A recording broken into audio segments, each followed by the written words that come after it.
Kitab Nabi Hagai. Kitab ini hanyalah salah satu dari kitab nabi-nabi kecil, tetapi sangat penting bagi kitab suci bangsa Ibrani secara keseluruhan.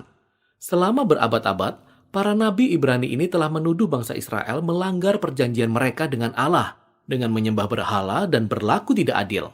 Dan para nabi juga telah memberi peringatan bahwa Allah akan mengirim kerajaan Babel yang perkasa untuk merebut kota Yerusalem, menghancurkan bait suci, dan mengangkut orang-orang ke dalam pembuangan. Semua ini terjadi pada tahun 587 sebelum Masehi. Tetapi ceritanya belum berakhir di sini. Para nabi juga percaya masih ada pengharapan. Suatu hari nanti, Allah akan membawa kembali sisa-sisa umatnya, yakni bangsa Israel yang telah diubahkan, untuk tinggal di Yerusalem baru, di mana hadirat Allah akan diam di tengah-tengah mereka. Sekarang kita beralih ke zamannya Hagai, pada tahun 520 sebelum Masehi, hampir 70 tahun setelah pembuangan. Pada saat itu kerajaan Babel baru saja runtuh dan dunia sekarang dikuasai oleh bangsa Persia. Mereka memperbolehkan orang-orang Israel dalam pembuangan untuk kembali ke Yerusalem yang saat itu sudah berupa reruntuhan.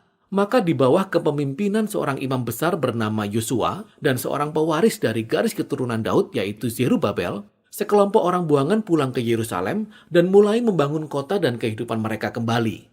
Ingat kisah dalam kitab Esra pasal 1-6. Jadi pengharapan kita sangat tinggi dan masa depan tampak sangat cerah. Tetapi tidak demikian kalau dilihat dari sudut pandang Hagai. Kitab yang terdiri dari 4 bagian ini merangkum seluruh pesan Hagai kepada orang-orang di Yerusalem selama kurun waktu 4 bulan. Hagai mengawali pesannya dengan menuduh orang-orang yang salah menempatkan prioritas. Betul, mereka telah kembali ke Yerusalem, tetapi mereka menghabiskan waktu dan sumber daya mereka untuk membangun kembali rumah-rumah mewah bagi diri mereka sendiri, sementara rumah Tuhan masih berupa reruntuhan semenjak kehancurannya 70 tahun yang lalu. Jadi Hagai bertanya, apakah rumah-rumahmu benar-benar lebih penting daripada kesetiaanmu kepada Allah? Hagai berkata, mengabaikan rumah Tuhan sama saja dengan memberontak terhadap perjanjian yang dibuat oleh nenek moyang mereka. Itulah sebabnya tanah mereka tidak menghasilkan. Mereka dilanda kelaparan dan kekeringan. Di bagian ini Hagai mengutip dari daftar kutukan dalam perjanjian di kitab Ulangan. Jadi kata-kata Hagai yang menantang diikuti dengan tanggapan dari orang-orang Israel. Ingat juga kisah dalam Esra pasal 5. Kita tahu bahwa Zerubabel, Yosua, dan orang-orang yang tersisa, mereka tergerak oleh pesan Hagai sehingga mereka mulai membangun kembali bait suci itu. Di bagian berikutnya, Hagai melanjutkan pesannya 1 bulan kemudian. Dan ia berbicara tentang harapan-harapan yang hancur di antara orang-orang Israel. Bait suci yang mereka bangun kembali amat sangat tidak menarik. Dan tidak sebanding dengan kemegahan bait suci yang dibangun Salomo sekitar 500 tahun sebelumnya. Itulah sebabnya mereka tidak terlalu bersemangat untuk menyelesaikan proyek tersebut. Oleh sebab itu, Hagai mengingatkan mereka akan janji-janji para nabi yang luar biasa tentang kerajaan Allah di masa depan dan tentang bait suci ini. Hagai mengacu kepada nabi-nabi sebelumnya, khususnya Yesaya dan Mika, tentang Yerusalem baru yang akan menjadi tempat di mana Allah akan menyelamatkan seluruh isi dunia dan di mana semua bangsa akan datang dan bersatu dalam kerajaan Allah, sehingga terciptalah masa yang penuh kedamaian. Jadi bait suci memainkan peranan penting dalam rencana Allah untuk masa depan. Oleh sebab itu, Hagai mengajak orang-orang untuk bekerja dengan penuh pengharapan meskipun keadaannya mengecewakan. Di bagian ketiga, Hagai melanjutkan pesannya 2 bulan kemudian dengan mengajak mereka agar tetap setia pada perjanjian dan ia melibatkan beberapa imam dalam percakapan tentang kemurnian secara ritual. Ingat tema utama dari kitab Imamat. Hagai berkata, jika seseorang menyentuh mayat dan menjadi najis secara hukum atau ternoda oleh kematian, lalu mereka pergi menyentuh makanan, apakah makanan itu juga menjadi najis? Dan para imam yang juga mengerti kitab Imamat itu berkata, ya tentu. Kemudian Hagai beralih kepada sebuah perumpamaan.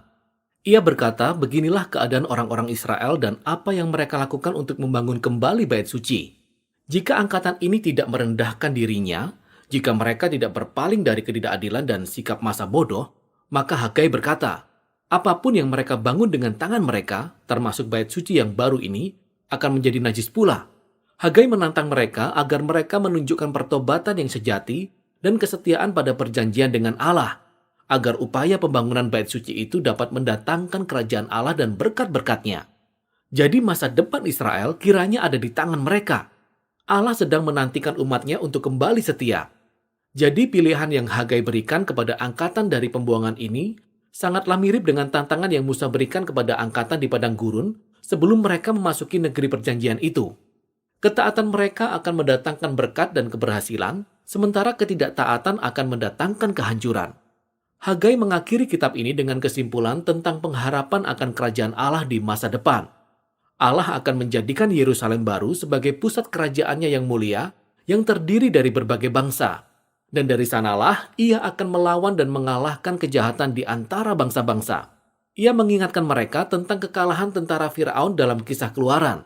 Disinilah Allah akan menggenapi janjinya kepada Daud dan menetapkan raja dari garis keturunannya. Di zaman Hagai, janji ini digenapi melalui Zerubabel. Jadi kitab ini berakhir dengan pengharapan akan masa depan yang cerah yang telah menanti di sana. Jadi pertanyaannya adalah, apakah angkatannya Hagai akan setia kepada Allah? Apakah mereka akan mengalami penggenapan dari semua janji ini? Dan Zerubabel, apakah ia akan tetap setia? Apakah ia akan menjadi Raja Mesias? Untuk mencari tahu jawabannya, kita harus terus membaca sampai 2 kitab terakhir dari para nabi, yaitu Sakaria dan Maleaki. Tetapi kita dapat melihat bagaimana kitab yang singkat ini menjadi tantangan yang besar bagi setiap angkatan umat Allah. Pilihan kita benar-benar sangat berarti, dan kesetiaan serta ketaatan umat Allah merupakan bagian dari karya Allah untuk mencapai tujuannya di dunia ini. Jadi kebenaran yang mengagumkan ini seharusnya memotivasi kita, umat Allah, untuk merendahkan hati dan bertindak pada saat kita menantikan kedatangan kerajaan Allah. Demikianlah pesan dari kitab Hagai.